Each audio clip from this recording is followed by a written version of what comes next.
भयकारी जीव सर्प को कछुआ देखता है तो क्या करता है बंधु? अपने 6 अंगों को अपनी पीठ के अंदर संकुचित कर लेता है। यदा संघरते चायम कुर्मो अंगनी सर्वश, सारे अंगों को भीतर खींच लेता है। जब विषय को देखे तो वैराग्यवान पुरुष विषय रूपी सर्प को देखकर क्या करता है? उस वैराग्य को अपनी ढाल बनाता है, कूर्म की भांति। अपनी पंच कर्मेंद्रियों को, अपने मन को, वैराग्य कहाँ का विषय है? बुद्धि का या मन का? बुद्धि का विषय है वैराग्य। किसी ज्ञानवंत की भूमिका में उतरता है वैराग्य। अपनी बुद्धि की ढाल में, वैराग्य की ढाल के अंदर संकुचित कर लेता है अपने आप को सारे प्रहारों से। विरति चर्म, और संतोष को भगवान कहते हैं कृपान है। किसी व्यक्ति को आप बहुत सारे प्रलोभन दें, बहुत प्रलुब्ध करें उसको, लेकिन जिसके पास संतोष है आपके सारे प्रलोभनों को अपने संतोष की कृपाण से काट दे। जब आवे संतोष धन, सब धन धूरि समान। संतोष आ जाए, वो संतोष कृपान की भांति है। विरति चर्म संतोष कृपाना। और ध्यान देना, गोस्वामी तुलसीदास जी कहते हैं, दान परस बुद्धि शक्ति प्रचंडा, बर विज्ञान कठिन को दंडा। दान है फरसा, परशुराम जी के हाथ में फरसा है। परशुराम जी ने किसका वध किया? क्षत्रियों का। 17 बार इस धरती को क्षत्रिय विहीन किया। अनाचारी, दुराचारी, सहस्त्रबाहु जैसे क्षत्रियों का विनाश करने वाले परशुराम जी महाराज। ये सहस्त्रबाहु, ये दुराचारी क्षत्रिय कौन है? ये पाप कर्म है। और ध्यान देना, पाप को काटने के लिए बोले फरसा है दान। दान ही फरसा है। पाप इस दान से ही कटेंगे।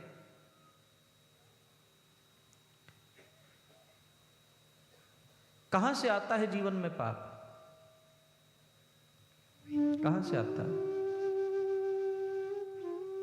हम कमाई करते हैं ना,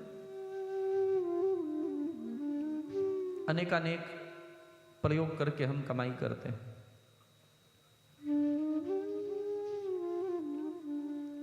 दस की चीज 20 में देते हैं।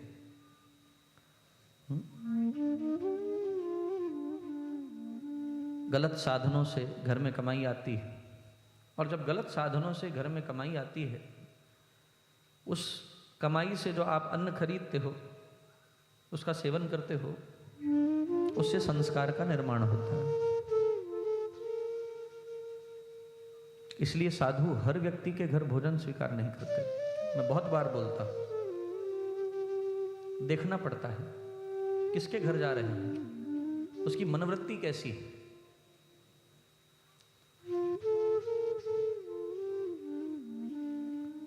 हमारे पूज्य गुरुदेव, मेरे सन्यास गुरुदेव, श्रोत्रिय ब्रह्मनिष्ठ श्रीमद् परमहंस परिव्राजकाचार्य अनंत श्री विभूषित वरिष्ठ महामंडलेश्वर परमादरणीय प्रातः स्मरणीय पूज्य स्वामी ब्रह्मानंद गिरी जी महाराज जी मुझे कहा करते थे, बंधु, संत जब किसी के घर जाकर अन्न ग्रहण करता है तो उस घर के अन्न को नहीं खाता, उस घर के पाप खा जाता है। किसी संत को भोजन कराना बहुत बड़ी बात होती है। लोग पीछे पीछे भागा करते थे महापुरुषों के, उनका हाथ रखाने के लिए, उनका आशीष लेने के लिए। क्यों जाते थे? कोई वैराग्यवान सत्पुरुष ही किसी के पाप को दग्ध कर सकता है। महाराज श्री अमृतवाणी जी में लिखते हैं, देव दया स्वशक्ति का सहस्र कमल में मिलाप हो, सत्पुरुष संयोग से सर्व नष्ट हो पाप। सत्पुरुष का संयोग नहीं होगा तो आपके पाप जो आपने अर्जित किए हैं वो कभी नष्ट नहीं होंगे। और जीवन में पापों का अंत करना चाहते हो तो जिस धन से पाप आए हैं, पाप का प्रवेश द्वार है धन। बहुत बोलना था मुझे इस विषय पर, क्योंकि आज के मानव के लिए बहुत आवश्यक विषय है ये। आज के बच्चों के अंदर संस्कार नहीं जा रहे, आज के बालक संस्कार विहीन होते जा रहे हैं। माँ बाप को सतत चिंता है, आप तो आ गए न्यूजीलैंड में, आप लगे हो, आने वाली पीढ़ी कहां जाएगी, क्या सीखेगी, क्या संस्कार जाएंगे उनमें, किस सभ्यता का हम निर्माण कर रहे हैं उनके जीवन में। कौन सी सभ्यता दे रहे हो आप? भारतीय सभ्यता दे रहे हो? बहुत आवश्यक विषय था, लेकिन हो गई सोई जो राम रचि राखा, को करी तर्क बढ़ावे शाखा। पाप का जो प्रवेश द्वार है वो धन है, और यदि उस धन की शुद्धि करनी है तो हर धर्म के अंदर एक व्यवस्था है। हमारे यहां भी व्यवस्था है, दशांश का दान किया जाता है। जो भी आप कमाते हैं उसका जो 10वां हिस्सा है, 500 रुपए कमाते हो तो नहीं, यहां तो डॉलर चलते हैं, $500 कमाते हो तो $50 दान करने चाहिए। 5000 कमाते हो तो 500, 50,000 कमाते हो तो 5000। सूर्य का एक बहुत बड़ा कायदा है बंधुओं। सूर्य क्या करता है? रोशनी देता है, उष्मा देता है, प्रकाश भी देता है, गर्मी भी देता है। भारत में तो भले ही बोलते हो सूर्यदेव को जल्दी अस्त हो जाओ, लेकिन यहाँ तो सारा दिन मांगते रहते हैं, आओ आओ दर्शन दो, प्रकट हो जाओ। वहाँ इतना महत्व नहीं समझते, यहाँ तो बड़ा महत्व है। किसी दिन सूरज निकल आता है तो ऐसे लगता है जैसे किसी दरिद्र को धन मिल गया हो।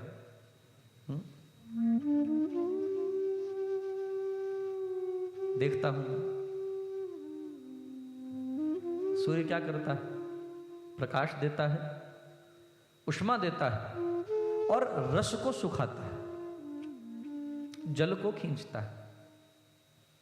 लेकिन सूर्यदेव के पास एक न्याय का विधान है।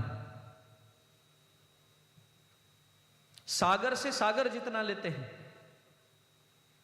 सागर से सागर जितना, पोखर से उसकी सामर्थ्य के अनुरूप, और किसी नाली से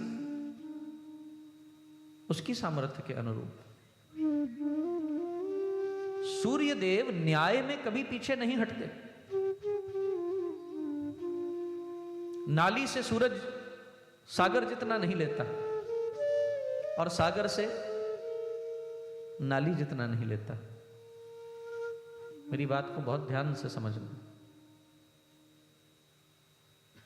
सूर्य न्याय करता है, जिसके पास जितना है उससे उसका 10वां हिस्सा लेता है,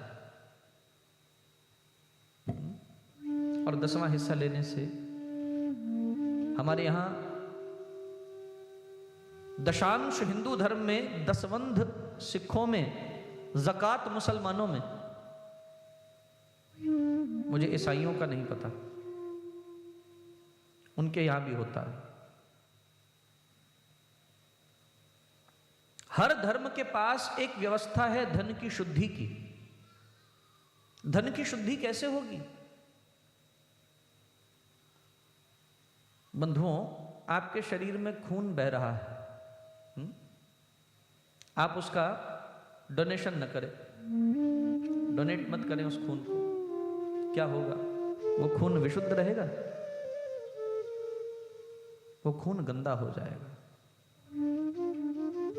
मैं हमेशा कहता हूं, हमारे यहां एक वर्ष में कम से कम 2 बार हम लोगों को प्रमोट करते हैं, जाओ and donate blood, at least 2 times a year. And the more you donate, you will be more healthy.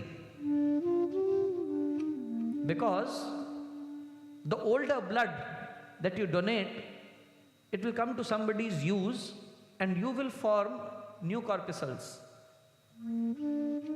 नए खून का निर्माण होगा, और जैसे आपके शरीर में नया खून निर्मित होगा, आप स्वस्थ रहेंगे। दूसरा उदाहरण, एक कमरे के अंदर आप बैठे हैं, आप उसके सारे वेंटिलेटर्स और उसके सारे दरवाजे बंद कर दो और 10 लोग कमरे में हो। 2 घंटे के बाद क्या होगा? बोलो भैया। हमारे पूज्य दिवाकर जी ने तो अंतिम परिणति दे दी। मैं तो बोलने वाला था सफोकेशन होगी, लेकिन उन्होंने कहा राम नाम सत्य हो जाएगा। 10 लोग कमरे के अंदर बैठे हैं, उसके वेंटिलेटर्स को बंद कर दिया जाए, वायु का आदान प्रदान खत्म हो जाए, वहां घुटन हो जाएगी, बैठा नहीं जाएगा। ज्यादा बैठ गए तो फिर पूज्य दिवाकर जी जो बोल रहे हैं वही होगा।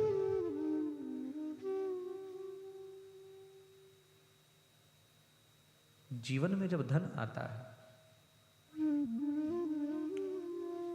वेंटिलेटर कितना बड़ा होता है? दरवाजे जितना। बोलो ना भैया।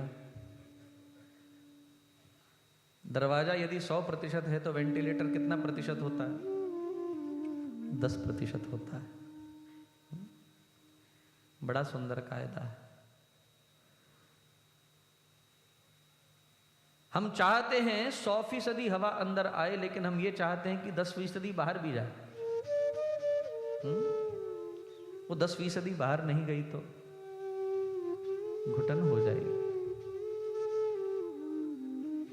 द्रव्य शुद्धि का एकमात्र साधन क्या है? वो है दान। 10% सब जगह व्यवस्था है। गोस्वामी तुलसीदास जी कहते हैं, दान परस बुद्धि शक्ति प्रचंडा। प्रचंड शक्ति है बुद्धि। प्रचंड, प्रचंड शब्द बड़ा अद्भुत शब्द है। आग जब बुझने को आती है तो प्रचंड हो जाती है।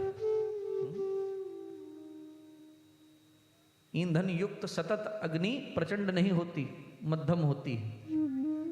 बुझने को आती है तो प्रचंड हो जाती है। बुद्धि शक्ति प्रचंडा। इस जगत के अंदर सबसे बड़ी शक्ति क्या है? इंसान की बुद्धि। और एक आदमी सारे जगत पर अपनी सधी हुई बुद्धि से शासन कर सकता है।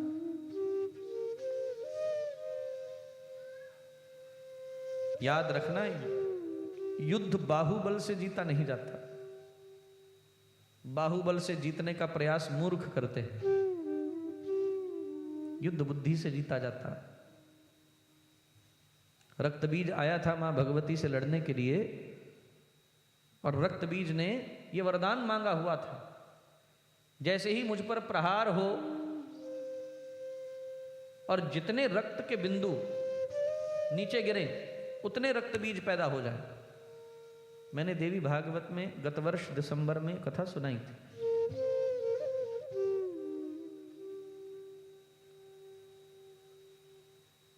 उतने ही रक्तबीज पैदा हो।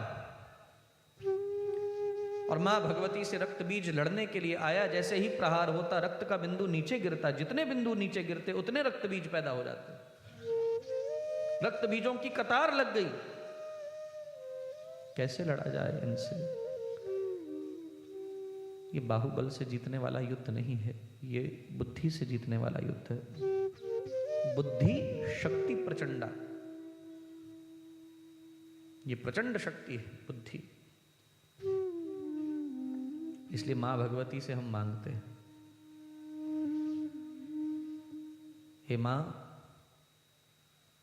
सर्व चैतन्य रूपाम ताम आद्याम विद्याम च धीमहि बुद्धिम यौनः प्रचोदयात्। मंगलाचरण का मंत्र ही है, सर्व चैतन्य रूपाम ताम आद्याम विद्याम च धीमहि बुद्धिम यौनः प्रचोदयात्। मेधा मांगी उससे।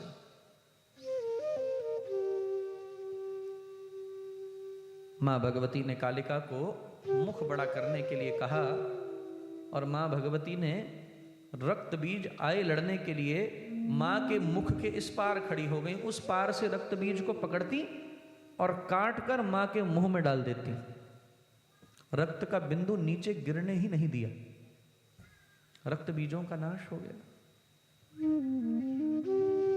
क्या लड़ाई बाहुबल से लड़ेंगे? नहीं। हर लड़ाई को लड़ने से पहले हाउ टू ऑपरेट इट, उस ऑपरेशन को एक नाम दिया जाता है। एक स्ट्रैटेजी प्ले की जाती है, हाउ टू फाइट दिस, बुद्धि से। संक्षेप में कहूंगा, समय हो गया है, बिल्कुल संक्षेप में। बुद्धि शक्ति प्रचंडा। और फिर गोस्वामी जी कहते हैं, बंधुओं,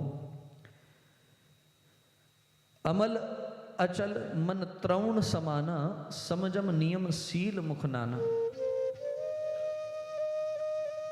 सलिल कहते हैं बान को, यम और नियम है बान, निश्चल और निर्मल मन ही तुनीर है जिसमें बान रखे जाते हैं। तीर्थम परम किम स्वमनो विशुद्धम, अपना साफ मन ही सबसे बड़ा तीर्थ है।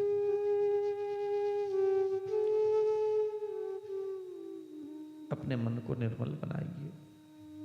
और फिर अंत में कहा, कवच अभेद विप्र गुरु पूजा। कवच भी तो चाहिए, कोई आक्रमण कर दे तो शरीर को आघात न हो, इसके लिए सुरक्षा के लिए कवच चाहिए। वो कवच क्या है? वो अभेद कवच है, ब्राह्मण और संत की पूजा। कवच अभेद विप्र गुरु पूजा, यही सम विजय उपाय न दूजा। इससे बड़ा कोई उपाय नहीं है। इनका जो आशीष है, इनका जो वरद हस्त है, वो सिर पर आ जाए तो फिर सारी बिगड़ी बन जाएगी। एक छोटा सा उदाहरण आपको दूं। एक संत अपने शिष्य के साथ यात्रा कर रहे थे और संत ने अपने शिष्य को, वृद्ध संत थे, युवा शिष्य थे, अपने शिष्य को कहा, बेटा तू थक गया होगा तो सो जा। और देखो भैया, गुरुर आज्ञा ही केवलम, इसमें जब सदगुरु कोई आज्ञा करे तो उसमें सोच विचार नहीं करना चाहिए। आपको लगे कि वो अपनी प्रेम में बहकर आपको कुछ बोल रहे हैं तो आप भले ही उनसे आग्रह कर सकते हैं, लेकिन आज्ञा ही सर्वोपरि होती है। एक शिष्य अपने गुरु के दुखती हुई पीठ को दबा रहा था। जोर नहीं लग रहा था उससे, हाथों से पूरा। तो शिष्य को गुरु ने आज्ञा दी, बेटा एक काम करो, मेरी पीठ पर खड़े हो जाओ और पैरों की चाप से मेरी पीठ को दबा दो। शिष्य ने कहा, राम राम राम, ये काम मैं नहीं कर सकता। गुरु की पीठ पर मैं चढ़ूं, ये संभव नहीं है।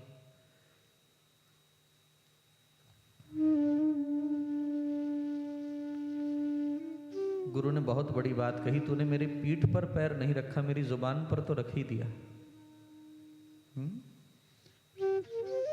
पीठ पर पैर नहीं रखना चाहता, लेकिन जुबान पर तो पैर रख दिया। गुरु की आज्ञा ही सर्वोपरि है। क्या कह रहे हैं वो सुनो। क्या आपकी बुद्धि काम करती हो? क्यों बोल रहे हैं? क्या देखकर बोल रहे हैं? क्या अनुमान है उनका? किस परिस्थिति का विचार करके कैसे विचार को आपके सामने रख रहे हैं, ये आप नहीं जानते। उनकी दूरदर्शिता में वो पहले उतर गया। शिष्य को बड़ा भरोसा था गुरुदेव पर। कहा महाराज आप वृद्ध हैं, आप विश्राम करें। गुरु ने कहा बेटा मैंने तुझे कहा है सो जा, जब मुझे निद्रा आएगी मैं तुझे उठा दूंगा, मैं सो जाऊंगा, फिर तू जागना। घना जंगल है, कोई विषैला जीव, कोई नरभक्षक जीव ना आ जाए, इसलिए एक का जागना आवश्यक है। मुझे निद्रा आएगी मैं तुझे उठा दूंगा, लेकिन अभी तो सो जा। आज्ञा मानी, सो गया। जब सोया तो एक सर्प उसकी ओर बढ़ रहा था। गुरु ने बढ़ते हुए सांप को देखा और उसको रोका। देखो बंधुओं, जरूरी नहीं ऐसा हुआ ही होगा, लेकिन कथा जो आपको देना चाहती है, जिस मंतव्य तक आपको ले जा रही है, जो अर्थ आपको देना चाहती है, वो अर्थ इस कथा से ज्यादा महत्वपूर्ण है। That meaning is more useful than the story. गुरु ने सांप को रोका और कहा ठहरो, कहाँ जा रहे हो? अपने योग बल से जब उससे वार्ता की, सर्प ने कहा ये पूर्व जन्म का मेरा हत्यारा है।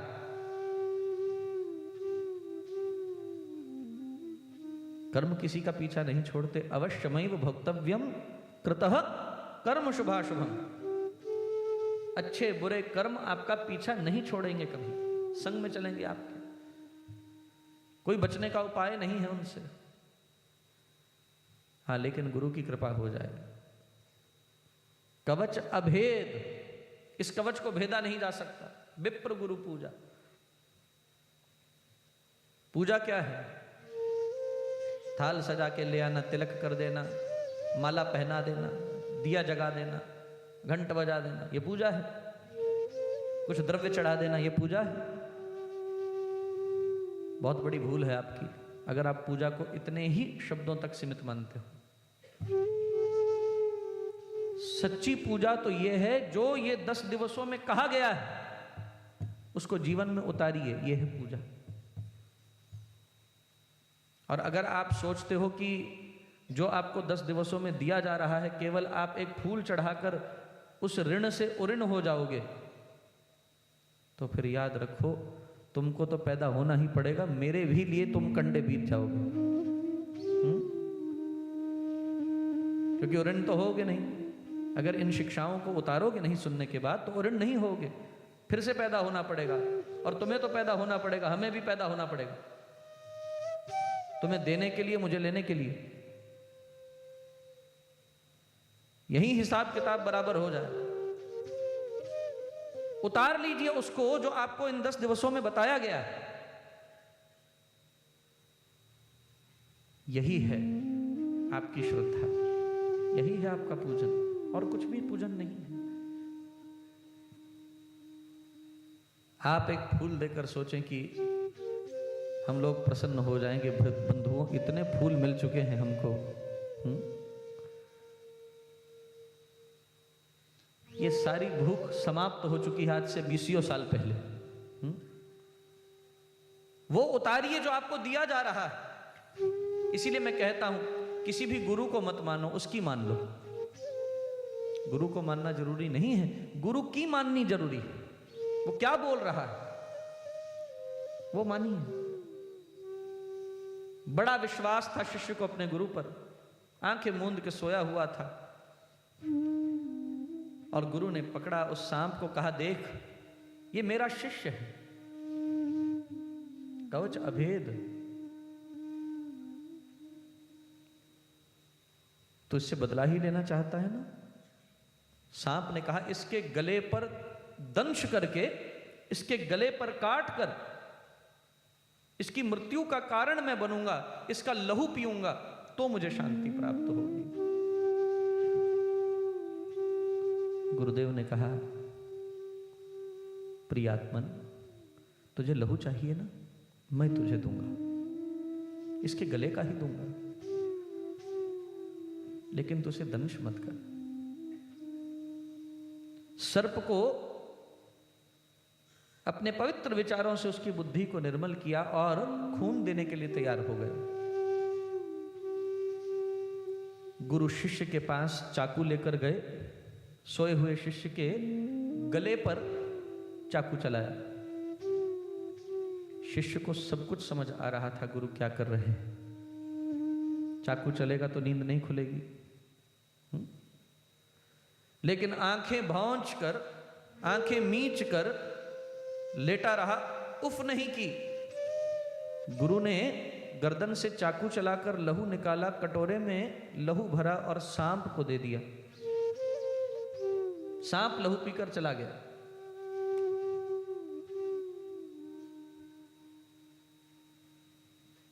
थोड़ी देर बाद गुरु ने शिष्य को उठाया। उठकर शिष्य बिल्कुल ऐसे है जैसे कुछ हुआ ही नहीं।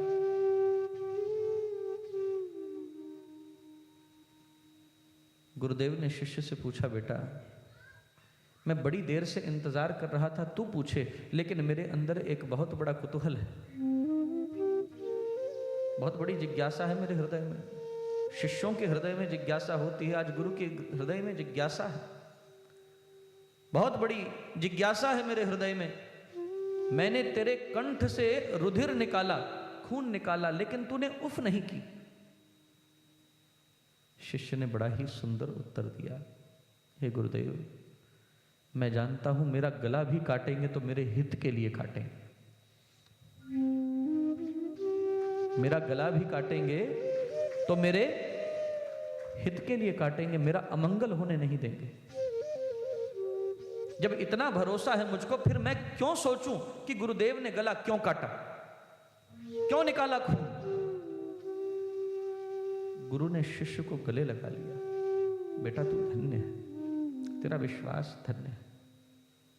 चरण छुए, गुरुदेव के आशीर्वाद दिया, बेटा जीवन में कितने ही अमंगल क्यों ना आए, लेकिन वो अमंगल आकर तेरे जीवन से तुझे छूकर गुजर जाएंगे, तेरा कुछ बिगाड़ नहीं पाएंगे। जिसके ऐसे सदगुरु हों उसका क्या कौन बिगाड़ सकता है इस दुनिया में बंधुओं।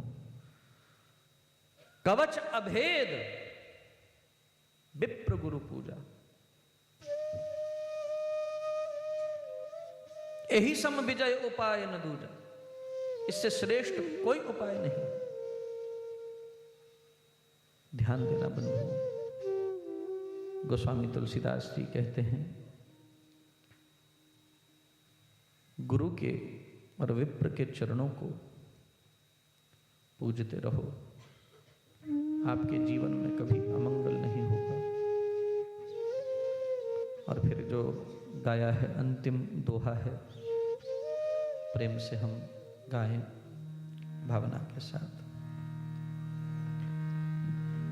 सखा धर्ममय असरथ जाके, सखा धर्ममय असरथ जाके, जीतन कहना कतहु रिपुता के, जीतन कहना कतहु रिपुता के, जीतन कहना कतहु रिपुता के, जीतन कहन कतहु रिपुता के। हे विभीषण, और यहां पर सखा कहा है विभीषण, ये राम या कृष्ण ही बोल सकते हैं। जीव को, एक पापी संशयात्मा, एक दुराग्रही जीव को भगवान सखा बोल रहे हैं। अर्जुन ने कम दुराग्रह नहीं किया था, बार बार बोलता था, भगवान को ही उपदेश देने लग गए, मैं युद्ध नहीं लड़ूंगा, वर्ण संकर संतानें उत्पन्न होंगी, कुल नष्ट हो जाएंगे। भगवान को समझा रहा, वो तो भगवान को पूरे 17 अध्याय बोलना पड़ा, तब जाके 18वें में उसको बुद्धि आई। नष्टो मोह स्मृतिर्लब्धा त्वत्प्रसादान् मया च्युतः स्थितोस्मि गत संदेह करिष्यै वचनं तव। ये तो 18वें में बोला है उसने, ध्यान देना। लेकिन भगवान उस अर्जुन को भी सखा बोलते हैं। और यहां राम ऐसे संशयात्मा विभीषण को क्या बोल रहे हैं? सखा बोल रहे हैं। कितनी बड़ी बात है, ये कोई साधारण शब्द नहीं है। कौन सा शब्द किस व्यक्ति के मुख से कब निकलता है उसकी कीमत तभी पड़ती है। किस ओहदे का व्यक्ति किस शब्द का प्रयोग कर रहा है, सामने वाला उसके लिए क्या है। भगवान समर्थ है और विभीषण जैसे विषयी जीव के लिए भगवान सखा शब्द का प्रयोग करते हैं। ये शब्द बड़ा महत्वपूर्ण हो जाता है। इसकी व्याख्या करना चाहता था लेकिन एक 10 दिन की कथा और रखो, क्या करूं। आज तो सिर्फ छूकर भाग रहे हैं। इसलिए भगवान कहते हैं सखा धर्ममय असरथ जाके, सखा धर्ममय असरथ जाके, जीतन कहन कतहु रिपुता के, जीतन कहन कतहु रिपुता के, जीतन कहन कतहु रिपुता के, जीतन कहन कतहु रिपुता के।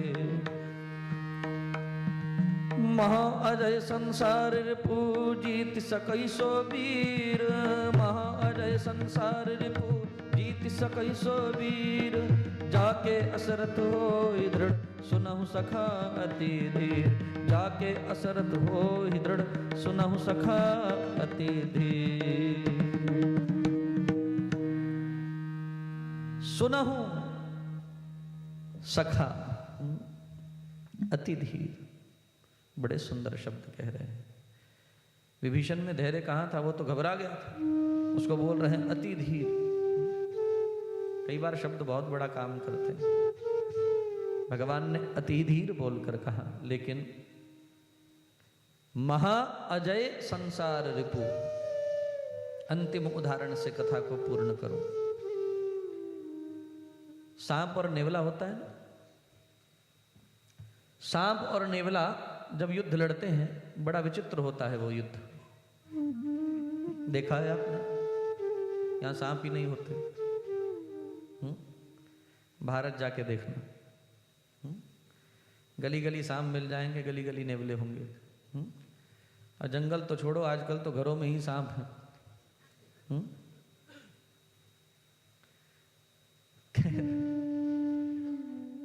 चलो समझदार समझ लेते हैं, बाकियों का जिम्मा हमने नहीं लिया। बाकी कल समझ लेंगे, जोर लगाएंगे थोड़ा। सांप और नेवला होते हैं ना, उनका युद्ध बड़ा विचित्र होता है। नेवला आता है, सांप से लड़ता है, सांप दंश करता है नेवले को, जहर छोड़ता है उसमें, और जैसे ही जहर अपना प्रभाव दिखाने लगता है नेवला बीच में लड़ाई छोड़ देता है, दौड़ कर जाता है। एक बिल के अंदर एक बूटी सूंघता है, उसका नाम कहते हैं संजीवनी। संजीवनी बूटी को सूंघता है और जहर को उतार देता है। फिर वापस आ जाता है उसी सांप से लड़ने के लिए। सांप फिर डसता है, फिर जहर का प्रभाव चढ़ता है, नेवला फिर लड़ाई छोड़ के फिर भागता है, बीच में बूटी जाकर सूंघता है संजीवनी, जहर उतारता है। सांप के पास जहर ससीम है, लेकिन नेवले के पास जहर उतारने वाली बूटी असीम है। डसते डसते एक वक्त आता है, सांप का विष समाप्त हो जाता है, खत्म हो जाता है। और जैसे ही उसका विष खत्म होता है, फिर नेवला क्या करता है, उसकी कैंचुली को पकड़कर मरोड़ देता है, सांप का अंत कर देता है। महा अजय संसार रिपु जीत सकई सो वीर। कौन जीत सकता है? गोस्वामी तुलसीदास जी ने कहा है, जाके असरथ होई दृढ़, जिसके पास धर्म के ये सारे गुण हैं, सौरज धीरज, बोलो ना भैया, तेहि रथ चाका। अभी भूल गए तो आगे क्या होगा? इतना मत्था मारने के बाद ये हाल है। सौरज धीरज तेहि रथ चाका, सत्यशील दृढ़ ध्वजा पताका।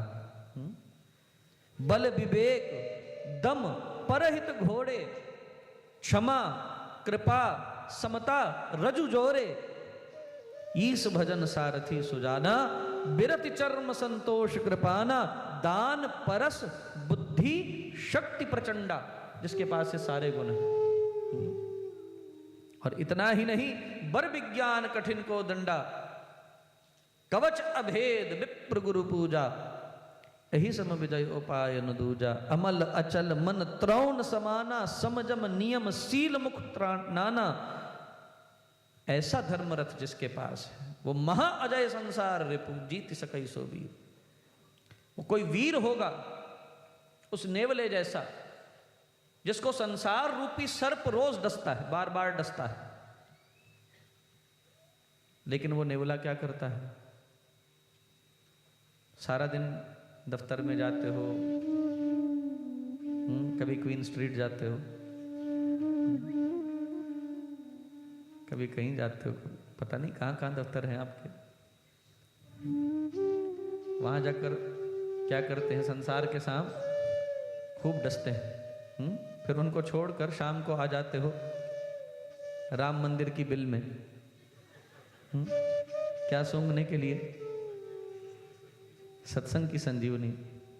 यहां बूटी सूंघ लेते हो, फिर जहर उतर जाता है, और फिर सुबह शाम से वही लड़ाई, फिर शाम को बूटी सूंघने के लिए बिल में आ जाते हैं। एक दिन क्या होगा? सांप का विष समाप्त हो जाएगा। बूटी सूंघते सूंघते सांप का जहर उतर जाएगा। महा अजय संसार रिपु, सबसे बड़ा शत्रु महा अजय है, इसको जीता नहीं जा सकता। हमारे पंडित जी को भी जीता नहीं जा सकता, अजय तिवारी हैं। उनके अंदर प्रेम इतना है कि हम जीत ही नहीं सकते, अजय है वो। महा अजय संसार रिपु, जीत सकई सो वीर, जाके असरथ होई दृढ़, सुनहु सखा अति धीर। वाह!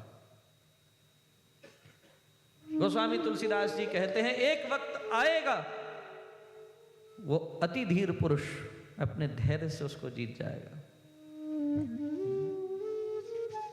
नेवला सांप की कैंचुली को मरोड़ देता है, संसार रूपी सर्प का अंत कर देता है और अपने विचार से विजित हो जाता है। आप भी इस जग में उस विजय को प्राप्त कर पाए, यही मंगल कामना आप सबके लिए करता हूं। 10 दिवस पर्यंत मेरे मुख से आपने श्री राम कथा का पान किया,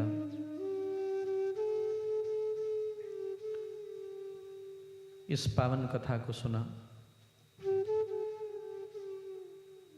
और 10 दिवस में बंधुओं, मैं दावे से कहता हूं, मैंने आपको नफरत नहीं सिखाई। 10 दिवसों में दावे से कहता हूं, किसी के प्रति किसी भी दुर्भाव के निर्माण की चेष्टा नहीं की। केवल और केवल विशुद्ध रूप से अपने विषय पर केंद्रित होकर आपको उस गुणात्मकता से युक्त करने का प्रयास किया, जिससे आपके मानस में भी धर्मरथ के वो सारे गुण आ पाए। लेकिन कभी कभी इंसान सुनता तो बहुत है, लेकिन उसका आचरण नहीं करता। जानने से ज्यादा जरूरी है मानना। मानने से अत्यंत गुना आवश्यक है, उसे जीवन